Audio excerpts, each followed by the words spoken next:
Halo sahabat YouTube, kembali lagi bersama kami dalam berita pesawat tempur Indonesia.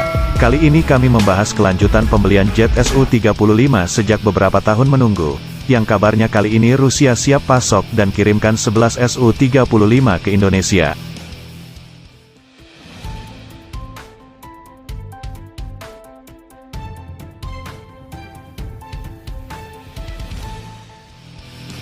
Rusia siap untuk memasok sejumlah jet tempur multiperan Sukhoi Su-35 ke Indonesia meskipun ada tekanan terhadap negara Asia Pasifik ini, kata juru bicara layanan federal untuk kerjasama teknis militer, Valeria Reshetnikova, kepada wartawan saat pertunjukan udara di MAX 2021, pada hari Rabu tanggal 21 Juli tahun 2021. Sejak awal, proyek penyediaan 11 pesawat tempur Su-35 multiperan ke Jakarta telah menarik perhatian masyarakat dunia. Tidak mengherankan bahwa setelah menandatangani kesepakatan, pihak Indonesia menghadapi tekanan ekstensif dari perwakilan dari negara bagian tertentu. Pada semua tingkat yang memungkinkan, Jakarta sangat disarankan untuk meninggalkan proyek tersebut. Namun, kami dengan yakin menegaskan bahwa pihak Rusia bermaksud memenuhi kontrak ini, ujar Reshetnikova, dirilis TASS. Menurutnya, Moskow memandang Indonesia sebagai salah satu mitra utama di kawasan Asia Pasifik.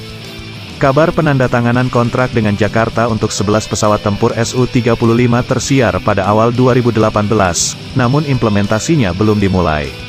Pertunjukan udara internasional MAX 2021 berlangsung dari 20 hingga tanggal 25 Juli tahun 2021 di kota pinggiran Zhukovsky di luar Moskow. Pesawat tempur Su-35 dirancang untuk mencegat dan menghancurkan semua kelas target udara dalam pertempuran udara jarak jauh dan dekat.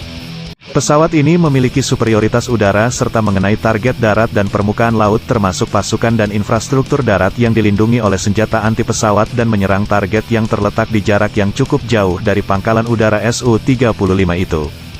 Jet tempur Su-35 adalah versi pesawat tempur Su-27 yang telah dimodernisasi secara mendalam untuk mencapai peningkatan signifikan dalam efektivitas tempurnya terhadap target udara, darat, dan permukaan laut.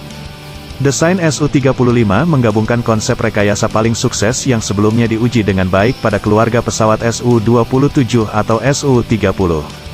Pesawat ini menggabungkan kualitas pesawat tempur modern, kemampuan manuver super, alat bantu akuisisi aktif dan pasif yang unggul, kecepatan supersonik tinggi dan jarak jauh, kemampuan mengelola aksi kelompok pertempuran, dan pesawat taktis yang baik, berbagai senjata yang dapat dibawa, sistem peperangan elektronik multisaluran modern, jejak radar yang berkurang, dan kemampuan bertahan tempur yang tinggi. Efektivitas tempur yang tinggi dari pesawat Su-35 dicapai melalui kemampuan untuk beroperasi secara independen, dalam kelompok pesawat atau sebagai bagian dari kelompok pertempuran yang dikendalikan dari pusat komando udara, darat atau berbasis kapal, sistem manajemen informasi terintegrasi tunggal yang memberikan dukungan intelektual kepada pilot, yang memelihara komunikasi dan koordinasi antara awak dan peralatan avionik, serangan rahasia terhadap target udara pemancar radio pada jarak menengah dan jauh, serangan terhadap target darat dan permukaan laut dengan peluru kendali presisi tinggi tanpa memasuki zona pertahanan udara, stabilitas pelacakan target yang tinggi, operasi udara ke udara dan udara ke permukaan secara simultan. Sukhoi Su-35 Flanker E adalah pesawat tempur superioritas udara terbaik Rusia saat ini, dan merupakan puncak dari desain pesawat jet tempur generasi keempat, hingga nantinya akan digantikan oleh pesawat tempur siluman yang sudah mulai memasuki masa produksi. Dibedakan oleh kemampuan manuvernya yang tak tertandingi, dengan kemampuan elektronik dan persenjataan Su-35 yang setara dengan jet tempur barat, seperti F-15 Eagle. Meski mungkin merupakan musuh mematikan bagi F-15, Eurofighters dan Rafale, masih menjadi tanda tanya besar apakah Su-35 dapat bersaing dengan pesawat tempur siluman generasi kelima seperti F-22 dan F-35.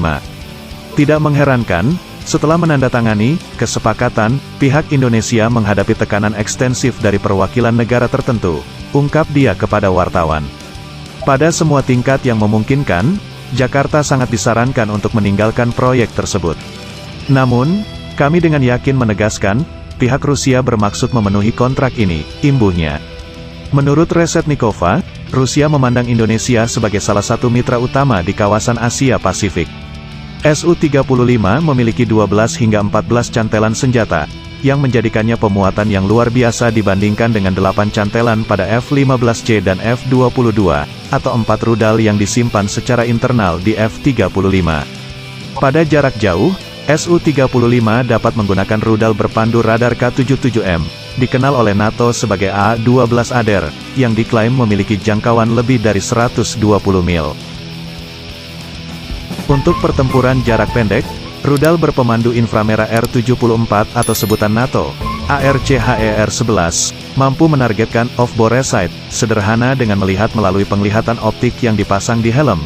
Pilot dapat menargetkan sebuah pesawat musuh yang naik 60 derajat dari arah pesawatnya. R-74 memiliki jangkauan lebih dari 25 mil, dan juga menggunakan nozzle vectoring.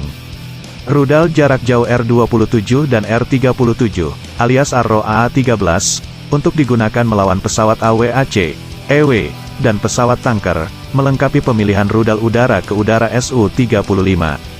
Selain itu, Su-35 dipersenjatai dengan meriam tunggal 30 mm dengan 150 amunisi untuk dogfight jarak dekat. Flanker E juga dapat membawa bom udara ke darat hingga 17.000 pound. Secara historis, Rusia hanya menggunakan amunisi berpandu presisi yang terbatas dibandingkan dengan Angkatan Udara Barat. Namun, kemampuan untuk menggunakan senjata-senjata presisi bisa dilakukan oleh Su-35.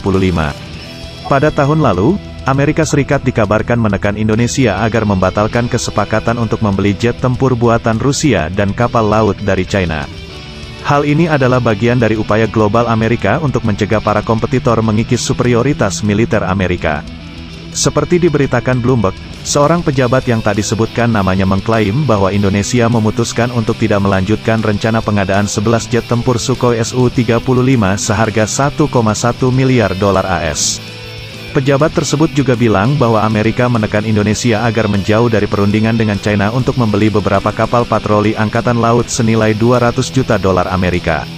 Sang sumber bilang langkah untuk mengesampingkan kesepakatan itu terjadi setelah para pejabat Amerika menjelaskan bahwa Indonesia dapat menghadapi sanksi karena berurusan dengan Rusia.